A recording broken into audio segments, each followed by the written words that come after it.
This is what's going in. Hello everybody, I'm Richard Holder and welcome to the channel. Today we've got more Other Guys small block. I'm talking about the Gen 2 LT1, and today we have ported heads and camshafts. So what happens when you install ported heads and a Tpis Zz409 camshaft?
Okay guys, we got the stock heads off.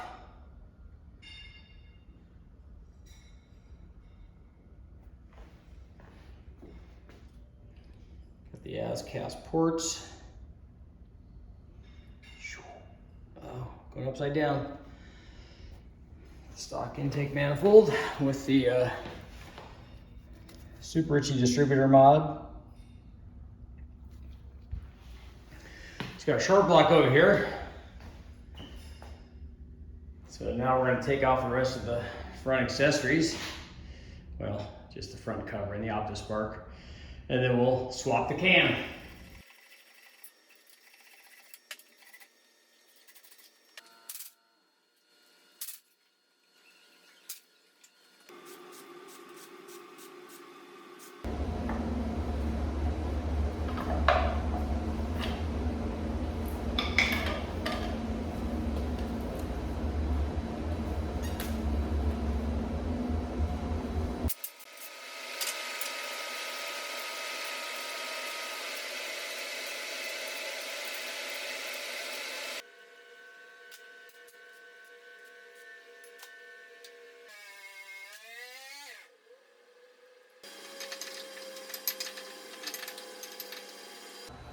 This is what's going in.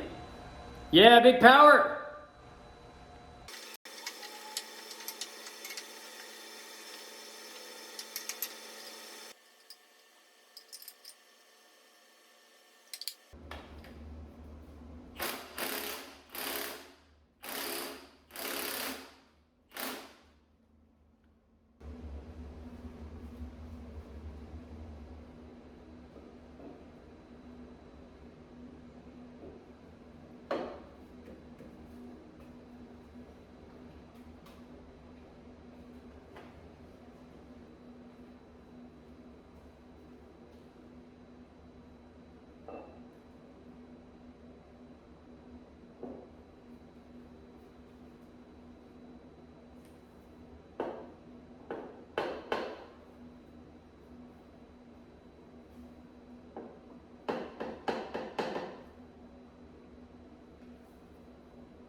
Okay guys, let's jump right in and find out how much the ported cylinder heads, the ported factory LT1 cylinder heads, and the Tpis Zz409 camshaft were worth on our Gen 2 Other Guys small block LT1. And we're going to start off by taking a look at the factory power output. And as a precursor, this is probably a perfect example of why all ported heads are not created equal. Somebody that does, like somebody like me that did a rudimentary home porting job, I didn't do these, but if I did a set of ported heads and then somebody like Brian Tooley Racing or K-Tech or a Jim over at Tpis, somebody that's done them for a long time and knows what they're doing and has spent a lot of time developing their porting program is going to do a much better job than just your average run-of-the-mill guy. But let's take a look and see what happens with our results.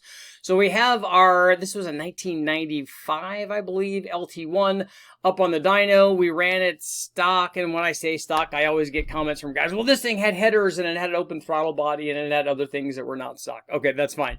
But here's the configuration that it was in. It had a stock throttle body, a stock intake manifold, stock cylinder heads, stock rocker, stock push rod, stock bottom end, stock front cover, all of that stuff was stock. The only thing that we did do is we put a set of long tube headers on it that had collector extensions on them.